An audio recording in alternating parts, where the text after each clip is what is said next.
Welcome to Let's Talk Jets Radio.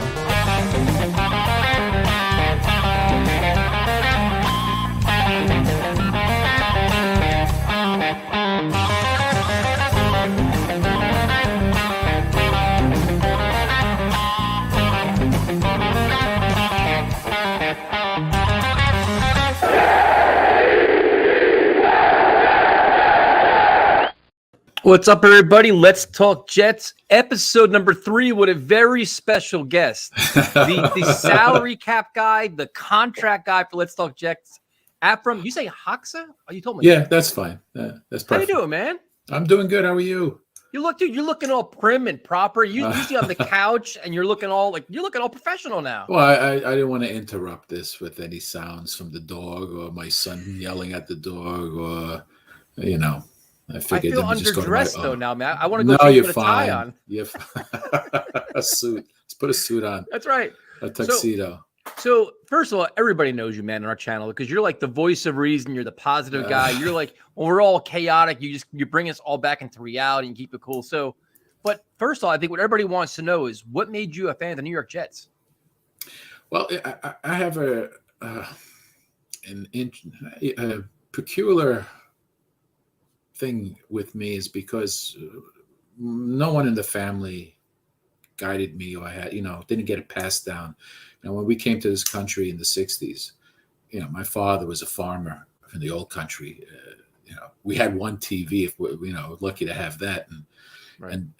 And my father always watched the news. So really didn't have much say in the matter as far as watching. So, I mean, as you grow up, you play in the streets. You don't really watch. The only thing I remember watching or seeing on TV was always on like a Saturday was either the Notre Dame, you'd see it on Channel 4, or the Bruins, right? It was always the Bruins or the Chicago Blackhawks.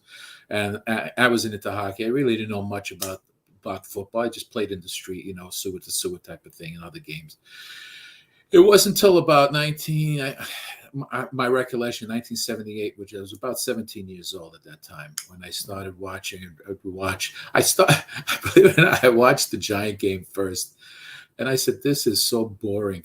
I couldn't watch it. Then I ended up watching a game with the Jets where I think Matt Robinson was the quarterback, and he was flinging the ball to Wesley Walker. I mean, it was just. I said, "This was great." It was exciting and all this and that. But plus at 17, and you had other interests going on at that point as a teenager. So football wasn't your priority. And you have to also keep in mind, it was just what you read in the paper. Yeah. If you were reading the paper or what you see on TV, not what's like today where you get it every which way through social media, through betting apps now, through your fantasy football. But it really stuck to me. 1981, I was watching, and that was the film I sent you. Yeah, this game, I was like, oh my God! I mean, why are we getting beat by this team? That's when I started hating Miami, and then all of a sudden, Rich Kotite, I think we were down by 6, and within 2 minutes, true 2 minutes, I believe, he took us down the field and he hit Jerome Barkham in the end zone.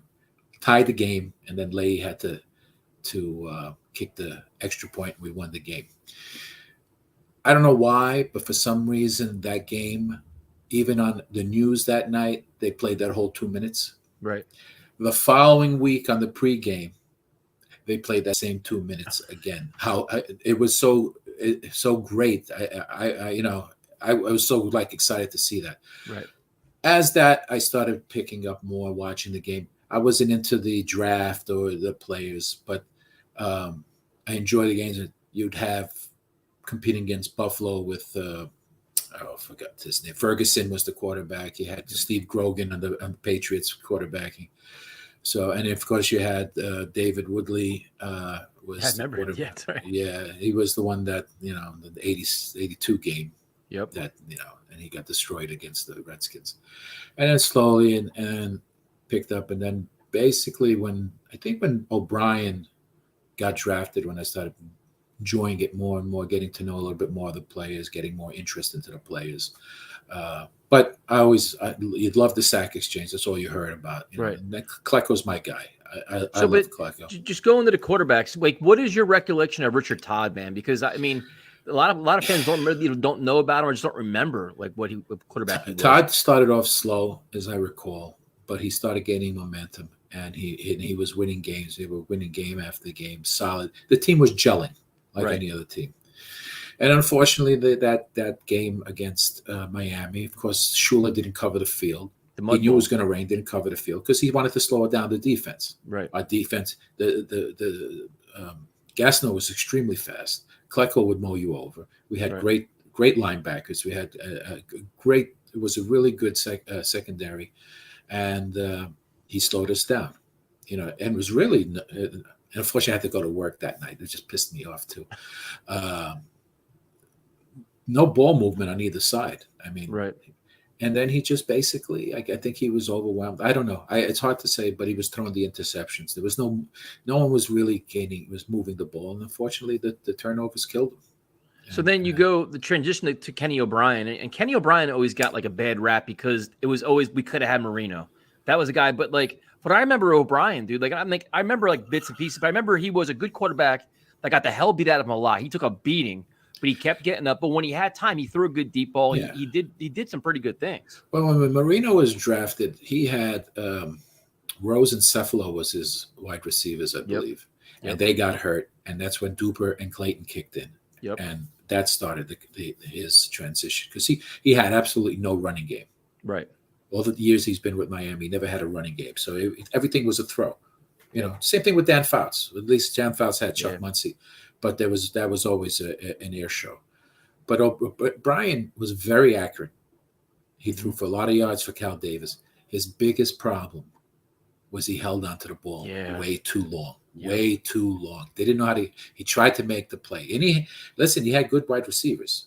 Okay, he had Wesley Walker, and then Al Toon, and then they did a supplemental draft, and they got Rob Moore. Yep. So they sacrificed their first round pick for the next year because they went for the supplemental, and they got Rob Moore because he graduated later. Yep. And then that was a great tandem, because Rob could leap. He had like a 48-inch leap ability, and then Toon. The problem with what he did with Toon was he lofted the ball too much. He didn't sit. That Toon got hurt. So it was like left and right. So I remember Wesley Walker was a speed demon. He was just stretching the field. He was really good. Was Toon the kind of the intermediate guy, like the possession guy, he was a possession. He was more like Keyshawn. Okay, if you want to look at that. Great hands. He was he can beat you, but he was more of a possession guy, tall, lanky. And Rob Moore was the same as a possession guy. And Wesley Walker was the over-the-top guy, the game. Leslie could hit you every which way. Right. And the fact that he was legally blind in one eye, just it amazes me. And he caught every ball. He just beat you, slants and it was fun to watch. Just they never achieved that. So, and the other piece to that puzzle was Freeman McNeil, which a lot of fans talk about. But can you give some insight on him? Because I remember from what I remember, he was so dynamic, man. He could cut. He can cut without losing a beat. He was, and he would go down and like he was dead, coming out of, getting up from the hit, and all of a sudden he just beat you. They had a good line too. They had a good line. Joe Fields, Dan Alexander. You had Chris Ward and I just had his name on the left. They had good tackles, and they had, just like anything else. When you have a good line, you can do a lot more. Right. And they were well-rounded. Running game, passing game. And they had Mickey Schuler. Yep. So they had good weapons. They had solid weapons. And the defense was good. And unfortunately, just couldn't take advantage. They're sort of like the 86 Mets, although the Mets won. They had that team, but they just couldn't achieve more after that. So and the one guy a lot of people like to talk about, and the guy that I'm an enormous fan of, is Joe Klecko, who's not in the Hall of Fame, which is ridiculous because you have everybody from Peter King to Dwight Stevenson to Anthony Munoz. Everybody says he should be in there. Like everybody says, legitimately, he was the toughest guy they faced week in and week out, and it wasn't even close. But he's not in there. But can you get some insight on what you thought how good he was? He just maul you over. He had speed. He just pushed you out of the way with no hesitation. At three different positions, they put him on nose tackle. Yep. and he'd line up perpendicular to you, not head to head, and then he still beat you. Yep. It was just. I remember one time he jumped off sides, and he took Marino and just threw him like a rag doll. I mean, literally just grabbed him like nothing and threw him on the ground. They didn't give him a penalty. They just got a penalty for the offsides, but he kept the play going. But he'd grab you and you were going down. I remember the game against the Giants. I think they sacked Phil Simms 10 times. I think they destroyed him. Same thing with Montana. They destroyed Montana too when he came up. They were just a force to be reckoned with. Marty Lyons you couldn't run against Marty Lyons. Yeah, couldn't run against Marty, and Salam too. So when you have two guys who can get you on either end, the inner guys are going to get they're going to kill you also. And how do you who ever had a guy who sacked 21 times on one side and 20 on the other side on the same season? They're so good. Where have you heard that? You barely can get one guy to do 20 in this day and age. Dude, we're talking about the Jets. We can't get one guy to get 8 at this point. Yeah, one to stay healthy. But it was fun. And unfortunately, I think at that time, Steinberg was the GM. So Steinberg. There was some sense of someone who knew what he was doing. Yep. And Hess made some bad decisions later on. I mean, I guess, I think Steinberg got sick. Yep. I think he ended up having sick, and that was a big blow to him because he was a smart guy. I forget who came after, but did you go to any games at Shea? I never been to Shea, unfortunately. I did go to the new when they're playing in Giant Stadium. I actually went to the strike game when Pat Ryan beat them. Come on, man. Yeah. Hey, I had tickets. I went. I actually got interviewed by ABC's The National News because it was a strike game. Yeah. And I'm waiting to see, check when it's going to be a pier. I was with my wife's cousin. We went together, and we went to stop to eat at some bar in the area. And while I'm waiting for my food and drink, the TV behind me had the interview, and I did see it. That's outstanding. That was the only time they played it, and I said, man, But, that's so funny. The Jets were fun to watch. There were a lot of good players, a lot of fun play. It was your team. Yeah. And, of course, like your team, you always want that. You're always enthralled by the guys that you watch all the time, But, it didn't pan out. Then as the years went, the drafting wasn't that great. Jeff Lagerman. Yeah. But if you looked at the draft those years, you got to also go online. I've checked online. Who was the best player after Lagerman was picked? It wasn't really guys that you remember from other teams. So, it is what it is. I mean, I'm still a fan. I'll always be a fan. You take the good and the bad, like anything. I mean, I'm a Yankee fan, right? But when I grew up, the Yankees sucked with Ralph Halfke. I mean, they were horrible. Right. And then, of course, Steinbrenner took over, and he infused. He paid whatever the player wanted. I mean, I don't think there was Sally crap back then, but he put a winning team. And so then you have the Bruce Coslet era. What do you remember about that? That's what I remember all about him. That's all he did all the time. That's all he did. He did. He did well with Cincinnati as a coordinator, I think, but he was more of like a Herm Edwards, just not aggressive, played not to lose in many games. He ruined what's his name, the running back, Johnny Johnson. No. The second round pick, first round pick. Blair Thomas? No. Blair Thomas. Yeah, Blair Thomas. Yeah. In my opinion, he ruined because, yes, he fumbled against the Bears that time. And took him out.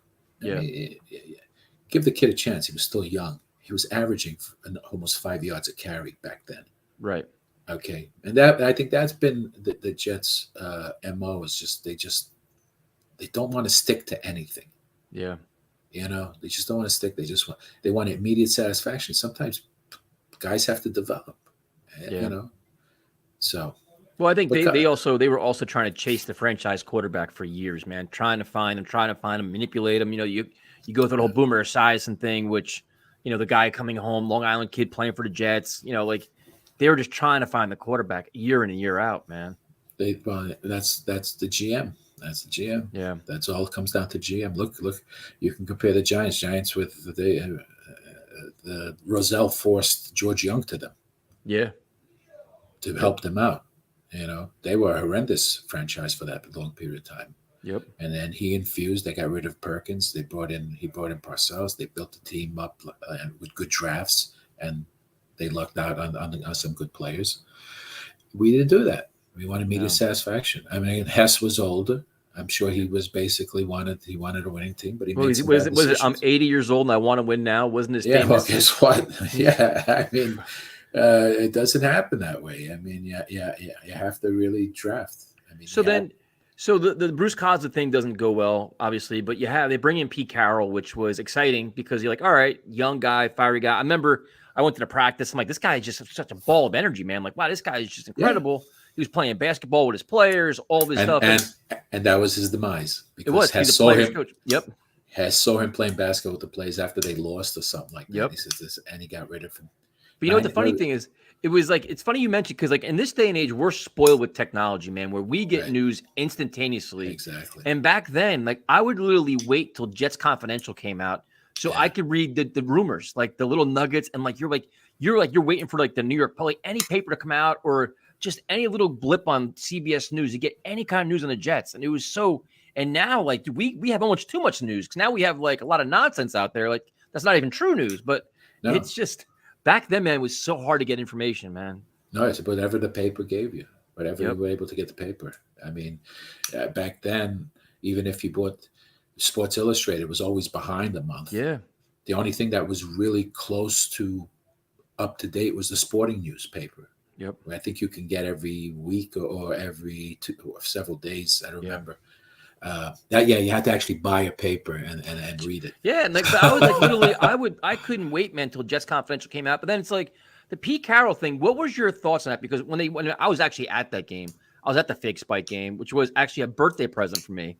My poor girlfriend's like, I've got you Jets tickets to this game, Jets Dolphins. The Jets, I think, were 6-5. They were playing great. I was all excited. We go there, they pull that, and I'm a big Aaron Glenn fan too. So then not only did they lose in historic fashion, he's the guy gets beat in the corner of the end zone, looking completely lost. But listen, they came up with that. No one else was doing it. They came up with a scheme, and they got beat. It's only to the Jets, though, man. But then after that, they completely collapsed. They mailed in the rest of the season. They Carroll did lose the team. Did you agree with him getting fired? No. I thought that's the thing. You can't just this. And what does that set you back? Every time you fire someone, it sets you back. Yeah, it sets you back because you're going to bring someone else. You're going to bring someone else who wants now to do whatever he wants to do, and maybe he wants to get rid of this guy and bring in this guy, and so now your whole team. There's no continuity. It's just never continuity, and as you change frequently, it never works out. Well, it doesn't work out when you hire a terrible coach from the Philadelphia Eagles and Rich Kotite, which. I'm telling you, Afrim, I will never forget. Because like this is a day and age where I was glued to WFAN. I was a big Mike and the Mad Dog guy, and I was on WFAN as much. I was like a sports junkie, and I hear the news. I'm like, you've got to be kidding me. I'm like, there's no way that this is the guy you're going to hire when you fire Pete Carroll. I remember the press conference, and Hess goes, I want a guy that's, blue collar, and the best guy for this is Rich Kotite. And I said, who the F is this guy? I knew exactly who he was. Yeah. Who is this guy? He's getting run out of Philadelphia. Yeah. They had a collapse there. We left it on the field. You know who I felt bad for? I felt bad for Boomer because he was on FAN every game after every game. And he fought tooth and nail with trying to give explanations why this happened. He was a trooper, boy. He didn't let them get the best of him. But what's funny is like Boomer over the years has shared a lot of stories about Kotite, about how bad of a coach he was, how unprepared they were, how they had no game plan, no rhyme or reason. And then they had no talent either. I mean, there was the one year was it Stevie Anderson and Ryan Yarborough were your receivers, and Johnny Mitchell was a tight end, but Johnny Mitchell didn't know where he was even running. He was running around in circles. I mean, it was Johnny Mitchell had talent. Unfortunately, his head wasn't in the game. No, he just lost it. He never played. Maybe a year after that, but he was the first round. I think it was the first or second round pick. I forget. And he had very good talent, but unfortunately, his one of those where his head wasn't in the game. Yeah, so you go from the Rich Kotite complete disaster, and it was funny because I'm like, at that point, we had a similar point recently, but the Jets were rock bottom, man. They were easily the worst franchise in all of football. I had season tickets there. You couldn't even give them away. You couldn't even give away tickets to any game. Nobody wanted to be there. Everybody, it was just a miserable franchise. So they go out and they get Parcells, which to me was a breath of fresh air and completely changed the direction of the organization for a decade. It did so much for them. What are your thoughts on the hiring of Parcells? Well, they hired Belichick as that's right. And then they trade. And then they hired him. That was the greatest move ever. It was. Yep. Hired him as a consultant, and New England was pissed off. The whole thing. And then Roselle, I think or Tagliabue, one of them resolved it, and then they said, okay, you can hire him, and I think that compensation. And he brought credibility to the team. Plus, he, in a sense, Parcells was like Rex. He brought his players in that he could bring in, infuse some veteran leadership, and he had some talent. He overpaid for some guys, but he brought together a solid team, and his fortunate.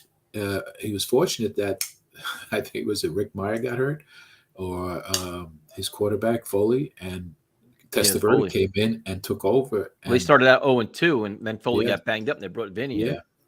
And they had a great coaching staff. Charlie Weiss, you had Romeo Crennel, you had Belichick. And I think that the biggest success for Testaverde, if I recall, they allowed him to make he would call the plays himself. Yep. And once he did that, he had the groove, and he was flinging and accurate. Yeah. He was so good. It was best time of his life, I tell you, because he was horrible in these other teams, Tampa and all that. It was amazing. But it was like you knew the Jets were gonna be well coached week in and week out. They were prepared, they were physical, they were in shape, they had no stupid penalties. Like it was from going from where the Jets were under Kotite, where they were a complete unmitigated disaster. No discipline.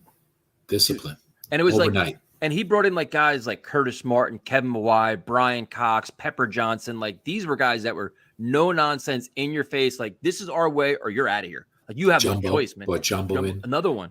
Yeah. Nasty guys, man. He traded for, he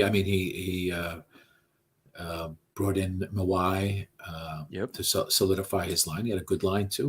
Yep. He brought in a solid team. And you could see they were winning. Brian Cox was a great leader, you know. But unfortunately, 98 was not, it's. But it was from a Jets fan perspective, it was a really good change, man. Because it was for the first time, 97 was a wild year. Unfortunate with the Leon Johnson pass in Detroit and all the other shit. But you were like, all right, the Jets, you were proud to be a Jets fan for the first time in a while. 98, you were proud. 99, I'll never forget that game because that's just. But we gained respectability. We got to gain respect from the league. Yeah, but then it's even they come back. They were 2-6. They come back. They end up 8-8, and they were probably, if they would have made the playoffs, it'd been a very dangerous out. They were still a good team. You know what I mean? I recall one of the games which really pissed me off that we would have taken the lead. I believe it was a pass from Lucas to Fred Baxter in the end zone. I remember this. And they pushed them out of bounds. I remember this. In a season where you can't push them out of bounds. The rule was you couldn't push them out of bounds. And they called it incomplete because he landed out of bounds. You could literally see his feet up. Yep. Pushed. He never lost possession. I said, what the hell? And this was late in the game. We would have won that game. And we would have made the playoffs because of that game. I have a funny story for you. I absolutely hate Fred Baxter. I hate him. For another reason. So I have a funny story for you. I went to Hofstra all the time, dude. I was I would take days off work. I was always just trying to go as much to watch practice. When Parcells was there, I didn't want to miss anything. So they had 2-a-days. So, the morning session goes, in between, we go to lunch, have a couple beers, whatever, and you come back for the afternoon session. So we come back early, and back then there was a huge fence around Hofstra, and the players would always come around and sign autographs, dude. It was so different than it was now. So it was me and my buddy. It was like 95 degrees. It was hot. No fans were there. It was a real quiet day. And Fred Baxter's the only guy in the field, and we're the only two people sitting there, right? So I'm like, yo, Fred, can we get a quick autograph? He's ignoring us. I'm like, bro, there's only two of us here, and I know you hear us. I'm like, how hard is it to get a friggin' like you're right here? I'm like, why not just sign something real quick? So he plays like he doesn't hear nothing, like doesn't hear us. And he doesn't sign the autograph. He doesn't acknowledge us for like 15 minutes. So I'm like, you know what? Now I hate you now. Like now you're the enemy. Like I had a vendetta ever after that. You should have taken a chunk of grass with soil and just thrown it at his head. That's what you should have done. Like Curtis Martin signs for an hour and a half. He signed for like a half hour. You know, Vinny Wood, they all come around. And this Fred Baxter, the backup tight end, is ignoring it. Exactly. Like he's some superstar. You know, like your signature is going to go a long way. I forever hated him after that. In the memorabilia world. Jerk. So you go, the Parcells thing was wild. I mean, the Denver championship game was probably one of the most heartbreaking games for me. That's one that if you lose to a better team, you'd understand it. But the Jets self-destructed. They were the better team. They were rolling, and they had a 10-0 lead. They blocked the punt in the second half. Like everything was going their way, and they melted, man. Yeah. You know what the worst part of that is? You knew you could have beaten Atlanta. Absolutely. You knew you were going to beat Atlanta. Yep. We all knew that if the Jets won this game and they were headed, that they were going to beat Atlanta. Atlanta had nothing to get, wouldn't be able to handle us, and that's the thing. You know, it was in your hands after this game, and unfortunately, you know, we let it's terrible. Elway beat us, and it just we were so close. Yeah, so close. The 6 turnovers, the mental mistakes. It was the Jets played such good football, and it was so uncharacteristic, all the things they did wrong there in the biggest game of their lives. It was wild. So you go from that extreme disappointment. The Al Groh era was kind of like nondescript. He was in a tough spot, taking over. Like nobody wanted that job. I mean, the Jets couldn't give away that job after Belichick left. So he comes in. I think they go 9-7. They blow it in Baltimore on Christmas Eve. I think that's what happened there with the Chris McAllister, 99-yard touchdown before the half. And it's funny because I was watching that with my parents. I was supposed to go to the game. I'm like, it's Christmas Eve. I'm gonna spend time with my family. And they're like, oh, the Jets are winning 14-0. You should be happy. I'm like, I know. Like, the cynical Jets fan knows something bad's going to happen. Yeah. It's just a matter of time. Vinny throws that pick. I take my beer can. I go outside. I'm throwing my beer can outside in the grass. I'm all pissed off. It's just like happy Merry Christmas. Exactly. Terrible. And then he gets the job with, was it West Virginia? Virginia. Back in like this alma mater. Yeah. Yeah. And he leaves for that. And then who do we bring in after that? Herm Edwards, right? Yeah. Herm was all right. I like him. He disciplined. Players liked him. But like I said earlier, he never played too conservative. He was playing not to lose. And it was evident in 2004. And I was there in Pittsburgh. Move the ball. Just move it. Run a half yard here. Place it. And then O'Brien misses it, and I had to see these idiots. Terrible. So what are your thoughts on Chad Pennington, his career at the Jets? I love Chad. Chad was good. Chad was accurate, smart, accurate. He had a decent arm. Great leader. Great leader. You know, everyone, they wanted this always to have somebody who can throw deep, but you also have to have the guy who can run deep as well too. Yeah. But if you move to, I think Belichick and Brady, they showed that you could just move the ball every 10 yards. Just move the ball every 10 yards. Pennington had Coles, he had Santana Moss, he had some speedsters. Yeah, it's just, you had to have time too. And he was good. He was accurate. And of course, the injury plague, the preseason game, he lands on both hands. He broke. I'll never forget. What else could go wrong, right? I was like, there's moments you're like, this is life for the Jets fan. Like you just, like Sanchez gets hurt in the preseason, Chad gets hurt in the preseason. Yeah. Like this is what. But the other question I have for you is too is, like Curtis Martin was to me one of the toughest football players, minus Joe Klecko, that I've ever seen personally as a Jet fan, because he would play with 2 hurt ankles. He'd play with make a difference. He would like his wrist, the wrist he carried a ball that would be like sprained or broken or whatever the hell it was. He played through that. Like Talk about Curtis Martin a little bit, man. Nothing phased him. Nothing phased him. No. You knew that he was solid. You knew something was he would do something to just keep the game going. He was just a great player, and it was a great move on their part to pick him up from New England. You know, it was solid ball player, man. Just year after year. And the year he won the rushing title, wasn't it the rushing? Was it? He beat Sean Alexander, I think, right? Was it the one year? I think so, yeah. So, and the thing is, like some people like look back at history, like, oh, Curtis Martin was a compiler because he played so many years. I think he had 1,000-yard season, like whatever, how many seasons in a row, like 10 or whatever, some crazy thing. Yeah. But what people don't realize is how good he was when they knew the Jets were going to run the football, and he would just grind it out, man. He'd give you 30 carries a game and take a wear and tear, the beatings, and get back up and just. He didn't have the O-line that Emmitt Smith had, who was a compiler. He banged, and he banged, and he banged for those 1,000 yards every year. He was solid good, player, and he was, and like people were like, he's a compiler. I'm like, he was very shifty. He was very explosive. He was physical. Another one who can cut and not lose speed. Oh, so good. Solid cutter, so good, and never lose speed. That was just what a great pick. That was a great move by Parcells. So you go for the whole Chad Pennington experience from Herm Edwards. Then you go to the Mangini experience, which was interesting for a variety of reasons. But I guess the biggest point was they bring in Brett Favre, which to me. Well, you forgot about Neil O'Donnell. Oh, well, I can't talk about Neil O'Donnell, dude. I can't. I just can't. I have another guy I hate. I was there when he hurt his calf in warm-ups against the Oilers. I just that guy. He got at Pittsburgh because when they lost the Super Bowl. Yep. He didn't take any blame. He says we lose as a team, and a lot of guys were upset over that. Yeah, and then you're throwing picks. You threw picks to the guy who ended up resigning. Larry Allen. No, he threw a pick. No, to the cornerback who then signed a big contract with another team. It was something, wasn't it? What the hell was his name? Allen. Something. I remember. And he did crap after that. He got a big contract for 2 interceptions he got in the Super Bowl. Yep. But yeah, he said, no, we lost as a team. They were asking him question after question, how do you think? And he threw, we lost as a team. That's all he would say.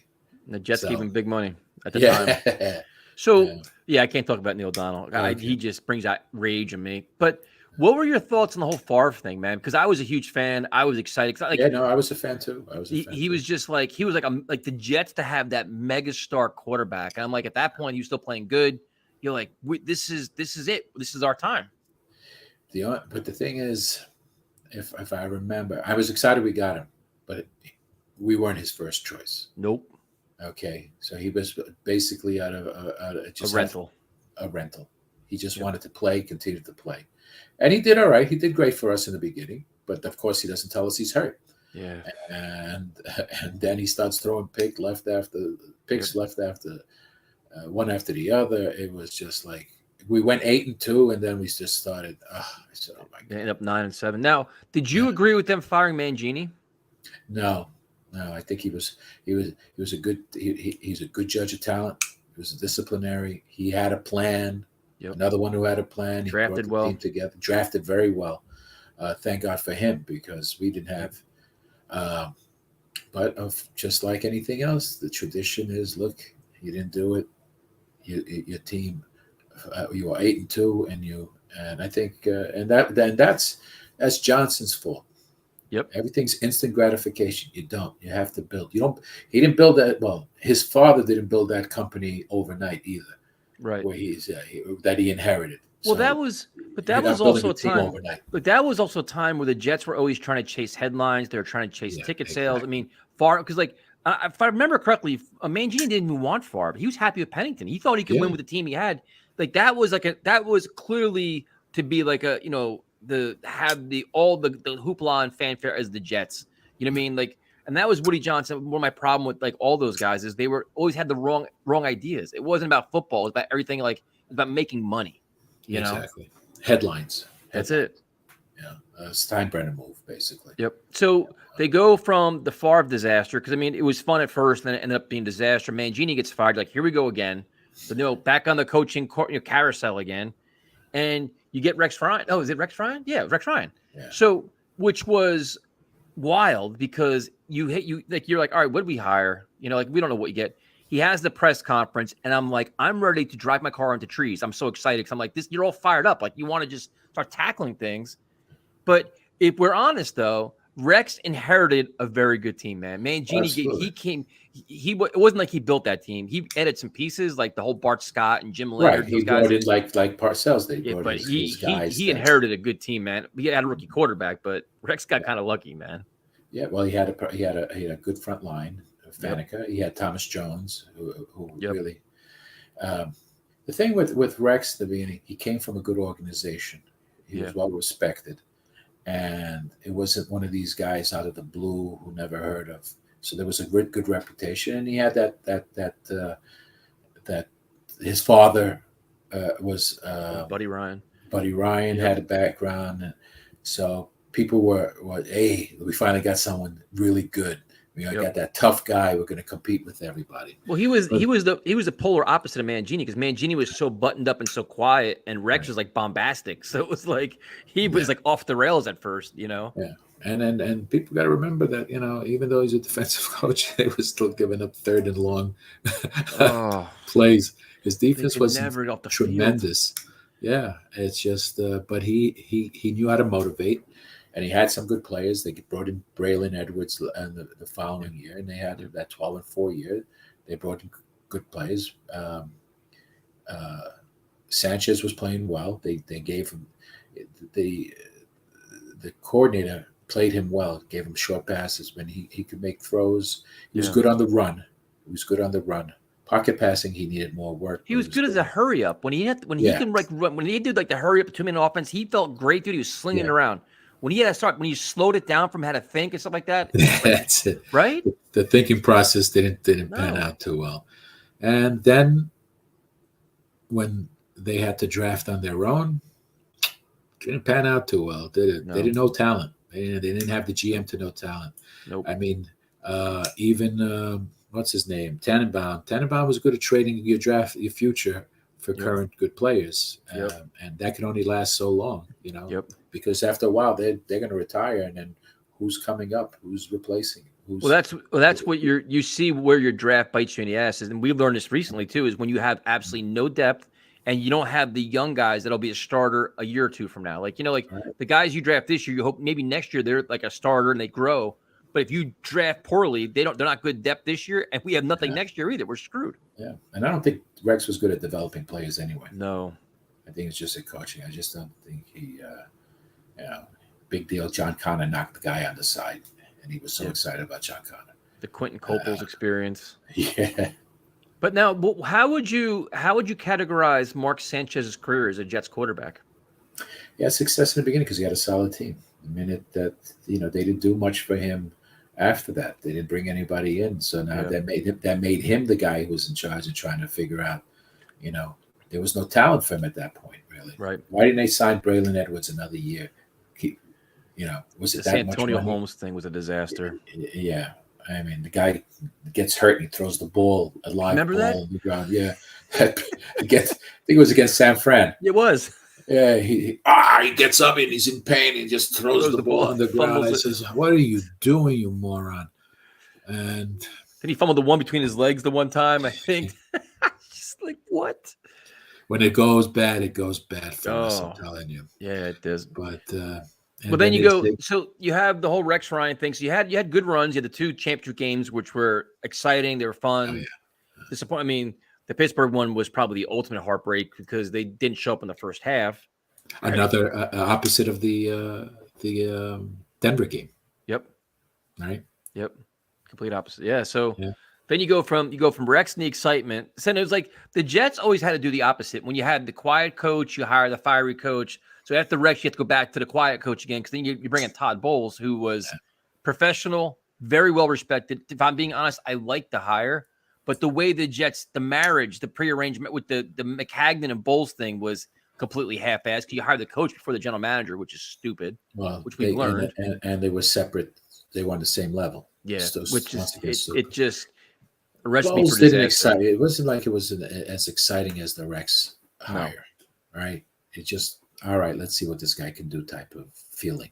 But it was like they wanted to be like a professional team. They want, because I think with Rex, it was like this team's a circus. Like there's too much like just nonsense on and off the field. We want to clean all that up, button everybody up, be more professional, be more be just more, come off at least more organized. Right, like a real team. Yeah. So they bring in Bowles, who is respected, nice guy, classy guy, high character guy. Not a good head coach. Not in this environment. Not with what he was dealing with, man. It was just. He should just been his forte was being a defensive coordinator. Yep. He's very good at that. He's good at with the proper players, but that's like any team. He just didn't know how to manage the team. You're too nice of a guy, and you saw it with guys coming late. Yep. Well, that's the whole thing. It's funny because we've had a chance to talk to players like after the fact, and they would tell us stories. And you're like, Bowles was too nice, man. He relied on the veterans to be veterans and do the right thing when he wasn't around. They weren't doing that, and it's just like, it's unfortunate. And that's why, but the thing is, it also hurt Sam Darnold. You know what I mean? That's the other problem. Like that kind of gets lost in the mix. Yeah. Because you didn't have anyone to have Sam Darnold to, develop. Nope. You had garbage. And unfortunately it showed. Yeah. So how would you categorize Sam Darnold's career? Sam, fortunately, we didn't give him a fair shake, but unfortunately, the transition, we just couldn't, because of the option, you couldn't hold on to him for another Wait year. a minute, wait. If you mean a fair shake by meaning trading him away? No, but getting him players and they definitely screwed him. Yeah, and so unfortunately, those years that they didn't give him where he could have developed, you forced your own hand because you weren't going to pay him that 5th-year option. Right. Yeah, of course. Just to see if he's going to pan out, because now you lose out on, potential. And look at the Panthers now, what they're dealing with. Yeah. And I think that's a Matt Rule thing also, because I think he was, everyone wanted Joe Brady because he was such a great offensive coordinator, but I think they were, there's a difference from going from college to pro, and it's not that easy. Matt Rule's got to be on the hot seat, man, because he's completely mishandled the quarterback position. He's like, now they're getting ready to trade for Baker Mayfield. So now you went from Cam Newton, Darnold, Mayfield, you're all resources, all this money, all this stuff. And it's like, and there's a time the Jets almost hired Matt Rule. He hasn't done a really good job, and they've given him a lot of control and power down there. Yeah, they're based on what he did in college. And unfortunately, dealing with guys that are making millions and have a say and can walk out on you is different from college kids who have no choice but to be there. Right. That's the thing. You're not your schemes are not always perfect in the NFL. So but it's also your personality, your leadership, how you handle power, how you handle, but here's a question for you that I think the thing with Sam Darnold is, I think at this point with the New York Jets, if you're going to be the starting quarterback, you have to carry yourself a certain way and be able to do a certain amount of things. And I think, to be honest with you have to have a little swagger, and you got to be a tough badass, because you can't be soft-spoken. You can't be timid. You can't be an aw shucks kind of guy. That will work with the Giants. The Giants will let you, because they had the whole Eli Manning experience. With the Jets, Jet fans won't tolerate it, man. Like the whole ghost game with Darnold was like, all right, but like when you see him, just like his demeanor and this and that's not going to work with the Jets, man. The thing about Zach Wilson that I like, when he's got a long way to go, and I'll give him that, but he has that little swagger. He's got a little attitude. He's got a little fuck you in you. You know what I mean? That's what he has. Like he'll go back at some defensive players. He'll push back. Like he'll stick up for himself. Where Sam never did that, man. He was way too just like melancholy for me. It was more like an Eli, basically. Yeah, but do you think? Nice guy. Would you agree with that statement though, where a Jets quarterback has to be a little bit more? Yeah. You lead. You got to lead. You got to lead. People got to know that you're gonna call the shots. You're the captain of that team on that huddle. You're gonna look at them and you're gonna demand respect from these guys. Right. But he was, I think, too nice a guy, and I think once you're not doing well, the rest of the players see it, and then all of a sudden they start to disengage from you. Yeah, and you got to fight through it, man. Like Wilson Wilson fought through a lot of adversity last year, from an awful start to awful play to questioning his arm mechanics, questioning his eyes, questioning his health, everything. Gets benched, comes back. I mean, he went through a lot. And then to end the season on a positive, I thought really showed a lot about him, man, because in this market with this fan base where at points we wanted Mike White to start over him, you know what I mean? And then we saw He went through the whole roller coaster ride last year. Yeah, anybody had the same thing in college. He had to win his job back. That if he was doing bad, he had to work hard at it and gain back that position. So it's in his nature to work hard and his competitiveness to get to where he wants to be. So he's going to do whatever it's going to take, because he knows in this league you don't last too long unless you produce and show that you could produce. You got to give people a reason to keep you. So. We talk a little bit about Zach, but I think the most important thing is, for the first time in, I think, a decade, we feel comfortable with the direction of the franchise is going, because the way it's being run in terms of the front office. Because Joe Douglas seems to have rebuilt this roster with a lot of talent in 2 years, a lot of young talent. You're our salary cap guy. They're all responsible contracts. Everything just makes a lot of sense. There's a vision. There's a blueprint. They're carrying it out. And you actually understand what it is. Like, we joke around about trust the process. Half the time we don't know what the fuck the process is, because it made because like as casual fans, it just didn't. You're spending money like on C.J. Mosley, giving him $18 million a year. You're overpaying Le'Veon Bell. You're chasing your tail. Now you know what they're just doing. Adding guys. You're just throwing guys, big names, basically. Yeah, with no vision. And now it seems like, from my perspective at least, is that Joe Douglas has a plan. Like it's a very well respected guy, professional guy, knowledgeable guy that knows how he wants things done. They've all bought in. I mean, is that how you kind of see Joe Douglas? Well, he's come from different organizations that were successful, and he's learned from guys to be successful. Yep. And you heard him on the Flight 22 there. He says you grab the best guy available, because it could be a luxury this year, but it could be a necessity next year. Yep. Right?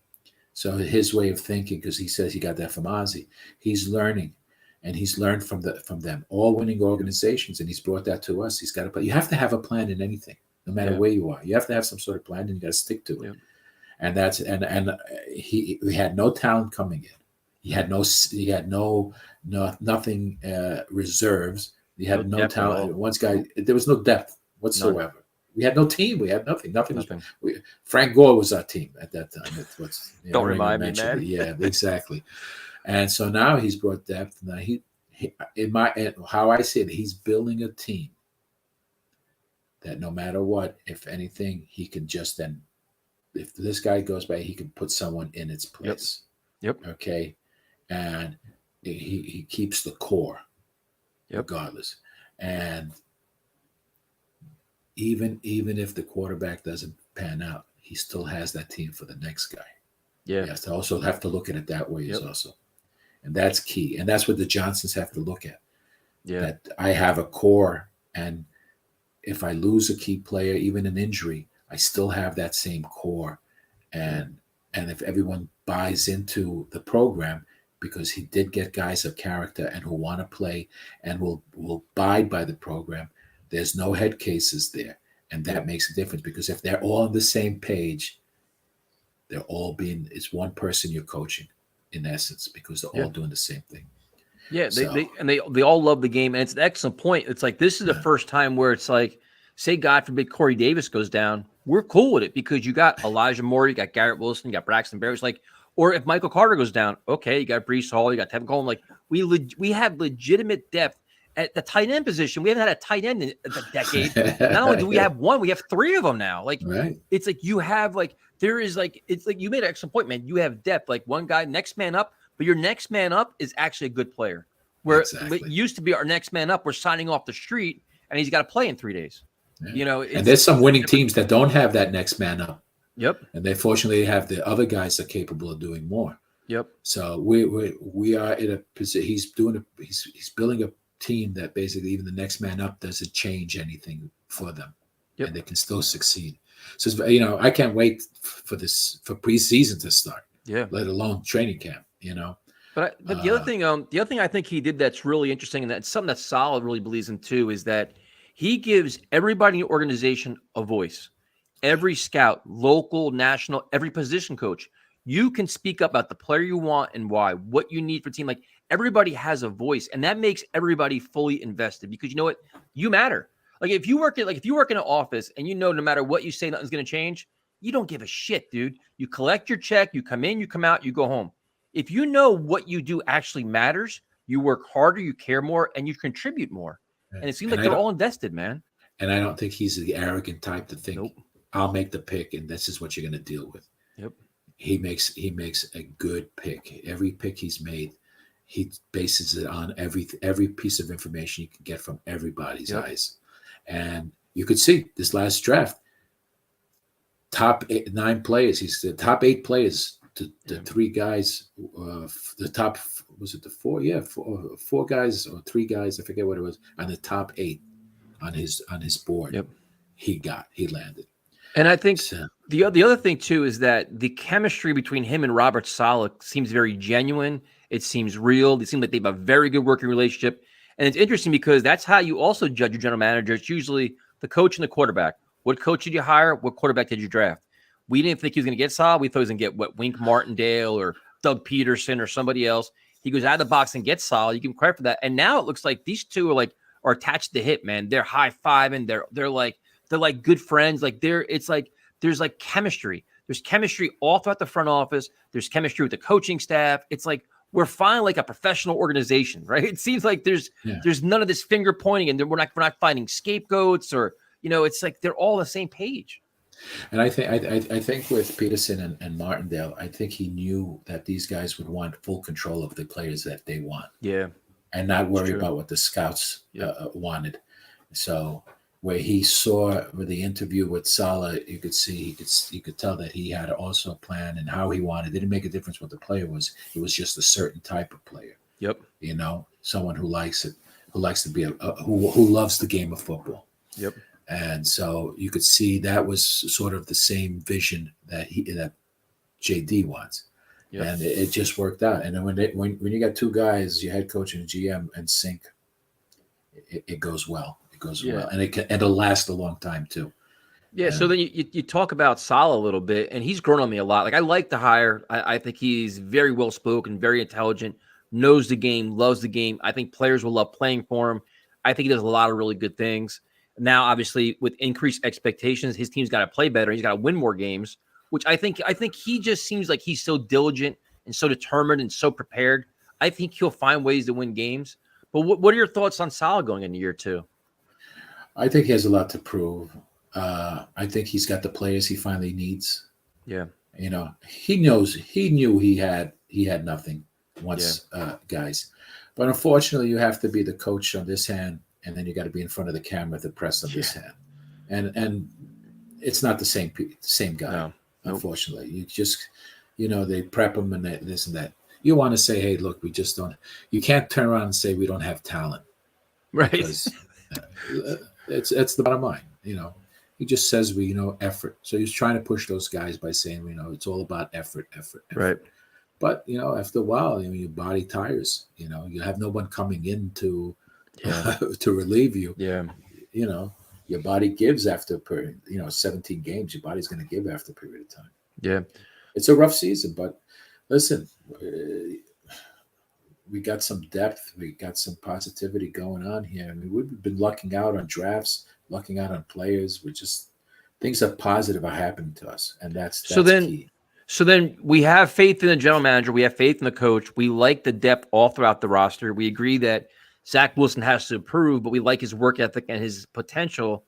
So what's a realistic expectation this year? Because to me, it's like, listen, you won 4 games last year, or 5 games, whatever the hell it was. I'm still annoyed by it, but it's like this should be much improved team, much more competitive, and that should also mean more wins, right? Like they've got to be. There should be an increase, right? I'm going to stick to my 10. 10 wins. 10 wins. I'm. They have the second half of the season is a weaker teams they're going to play. It was 10 wins mean playoff? It depends. I can't say no, because I don't know what the rest of the league is doing. In your world, in Afrim's world, is 10 wins a playoff team? I'll say yes. Only reason I say yes wow. is because the West will be beating on each other, Yeah. left and right. Those guys. You could be the best teams on one in one division, but doesn't mean you're going to go anywhere because you got to play each other. It's going to come down to tiebreakers, man. Conference record and all this other stuff. I think exactly, and it's or face to face of it. But I think if Deshaun Watson gets suspended, which looks like it more and more, we should be able to give Cleveland a run and take them. I don't know how they're going to play against Baltimore. Win the game, find a way. Yeah, find a way. I think we steal one in defense. Another game in defense. Who I don't know, but listen, if they click and they gel, you can beat anyone any Sunday.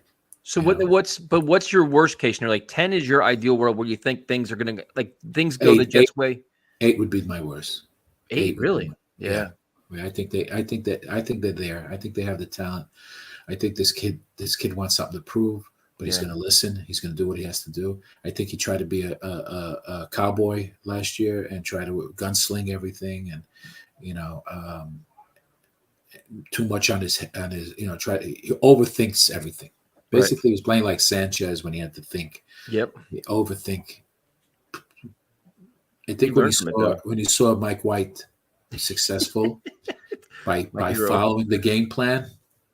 Yep. Guess what? And Josh Johnson and Joe Flacco. it works. So go with it. And then you see the last 5 games, he doesn't throw a pick. He looks fantastic. He's running the ball. And that's with one guy. That's with Berrios. He's winning with Berrios. Yeah. Are you kidding me? So now you get your full stream. And listen, when everyone is on the same page, everyone's excited. Guess they start playing a lot better because they see what's possible. And that's what I see in this team. You see talent. Do you think the Mekhi Becton things will become any kind of story going to training camp, or this is just off-season fodder?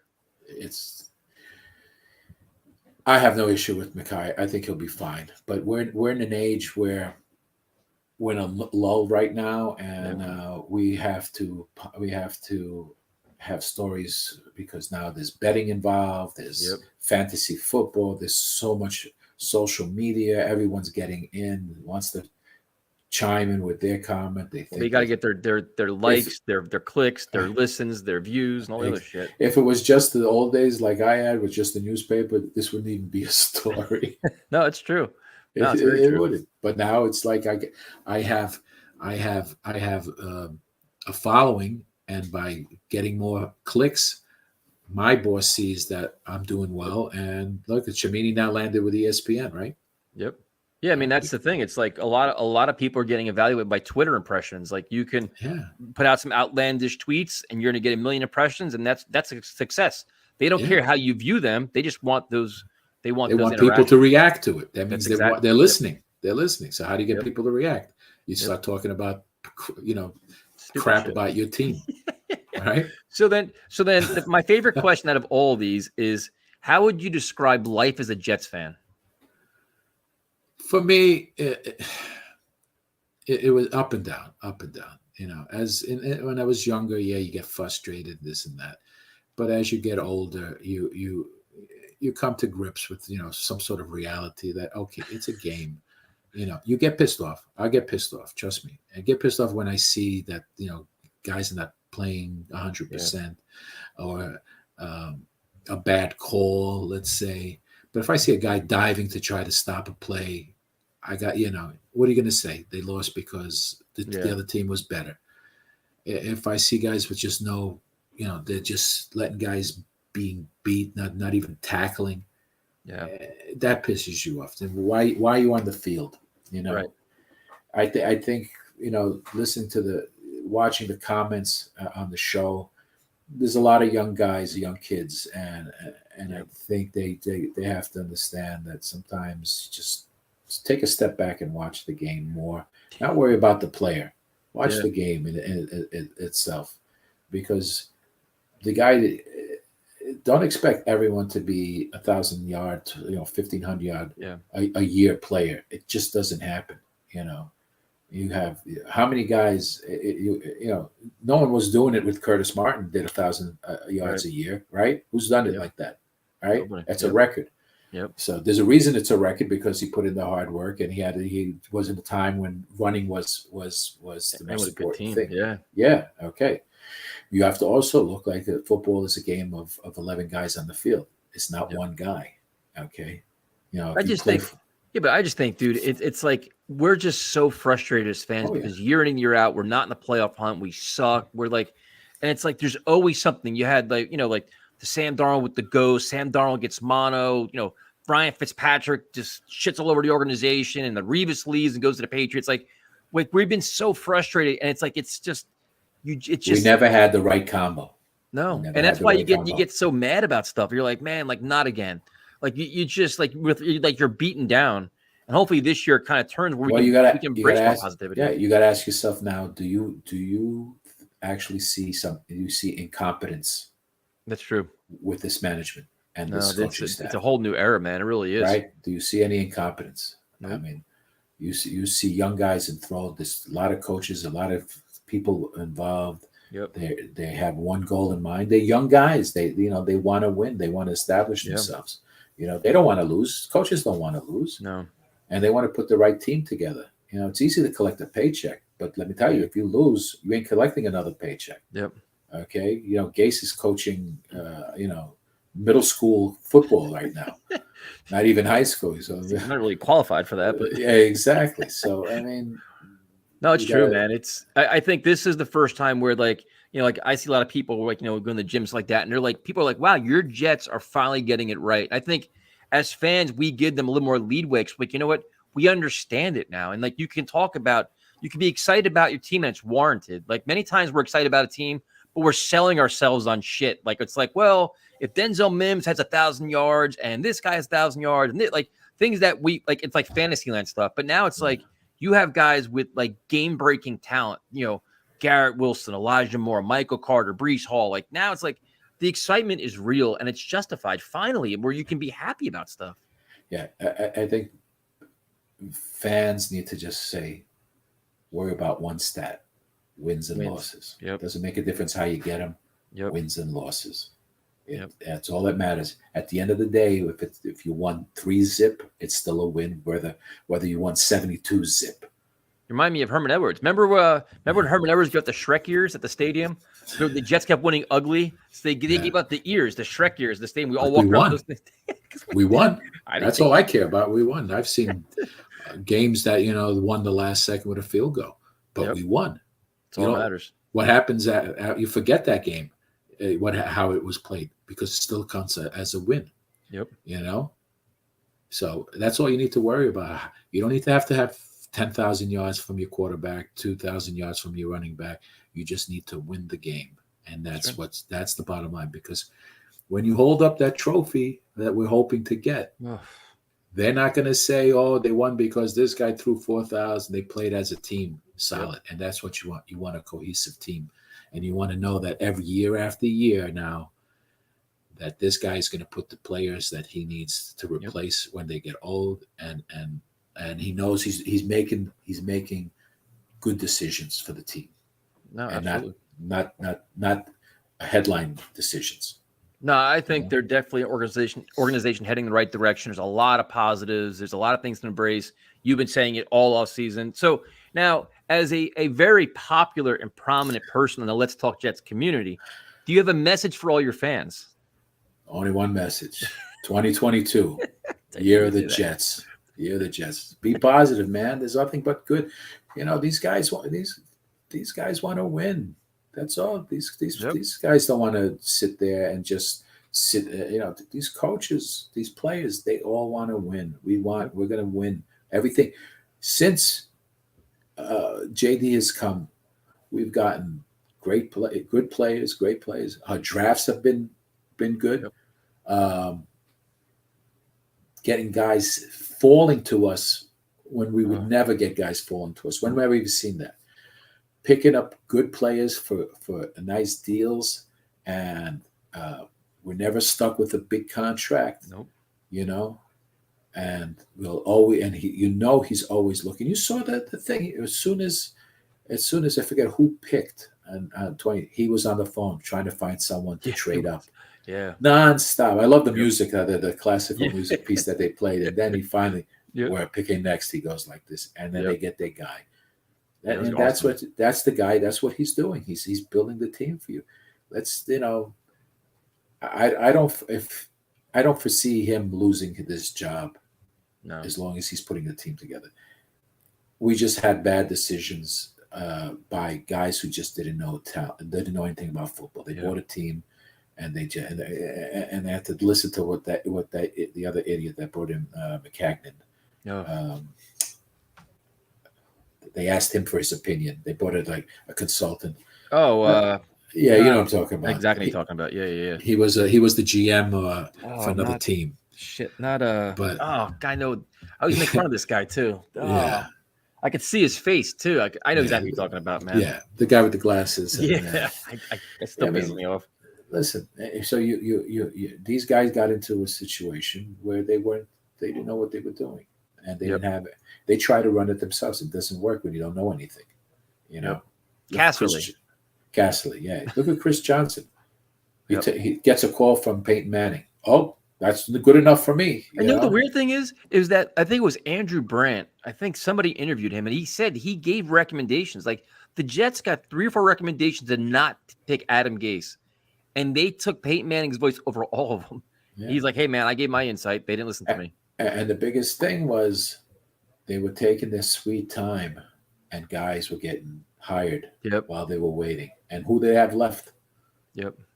Let's be honest. Rule would have been the head coach if he agreed to letting them keep the defensive coordinator. They wanted Greg Williams. Right.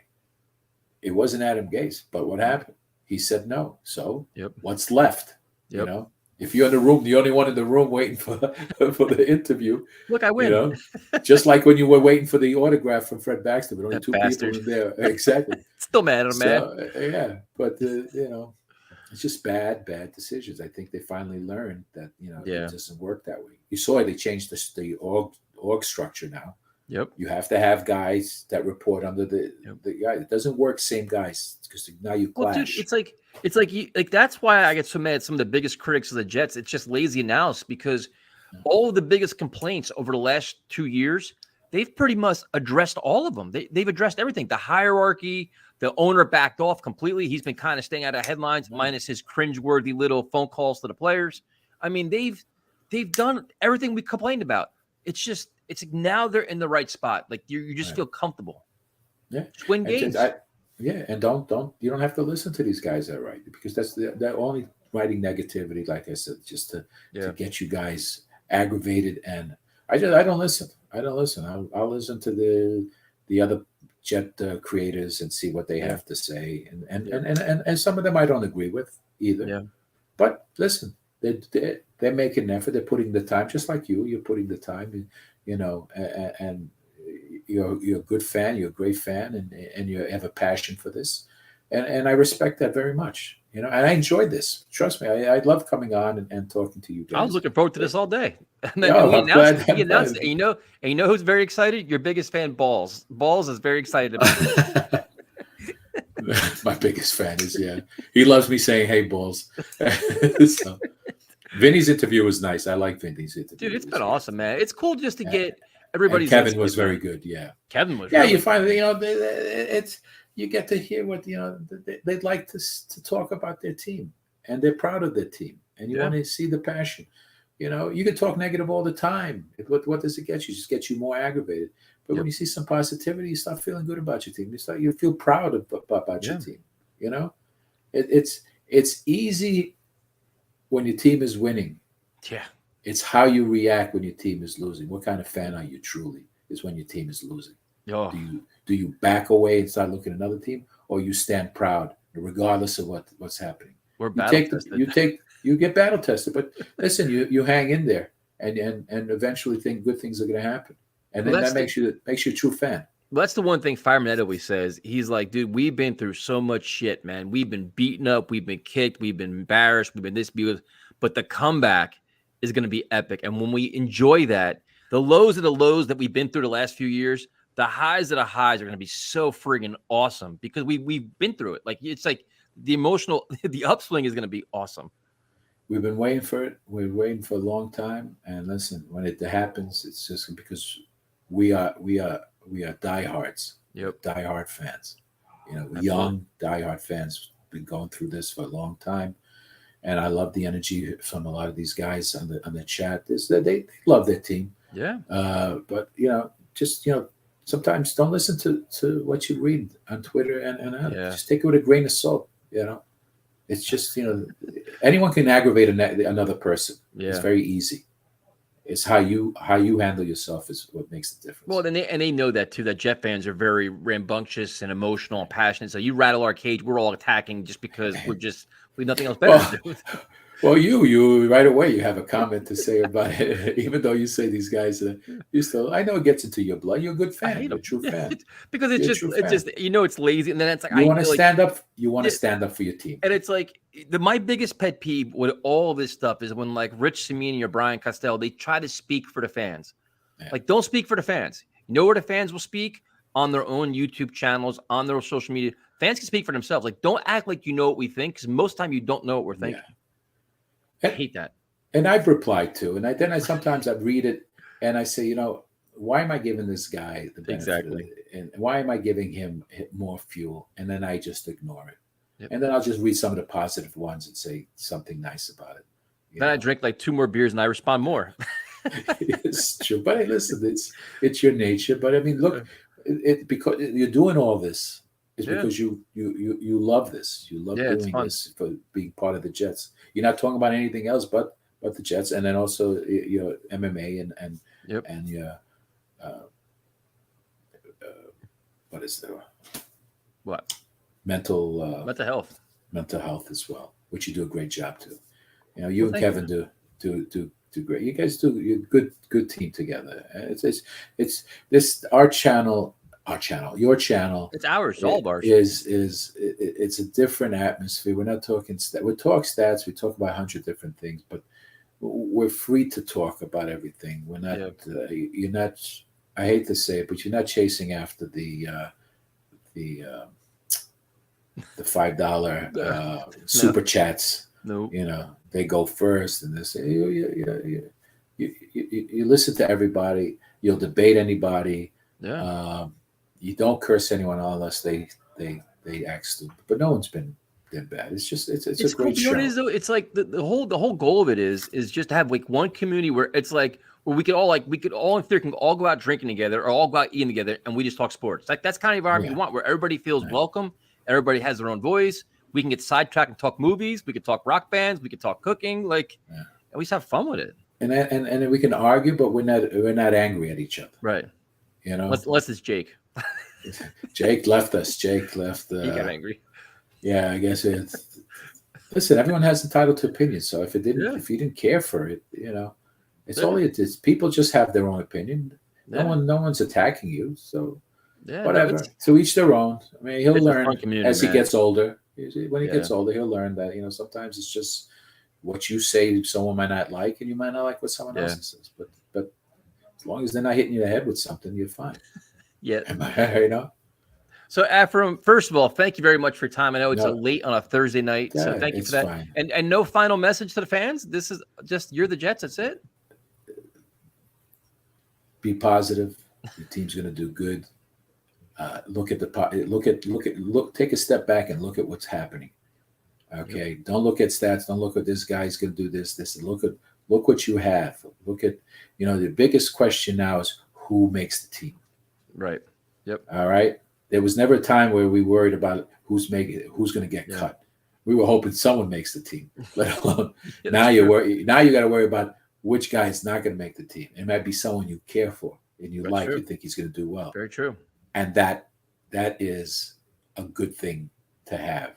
You'll lose guys, but listen, that means the other guys, they feel better and they're making good decisions. So stick up for your team. Don't worry about what the others say. It's your team. They have their own team. Their team will not win every single game either. And be a Jet. Play a Jet. Be a Jet. Afrim, thank you very much for your time, man. Thank you. I appreciate it. Take care. I'll see you, I guess, in whatever you're going to do, a couple of weeks, 3 weeks, 4 weeks. Yeah. Yeah. Have a good night, man. Take care. Be well.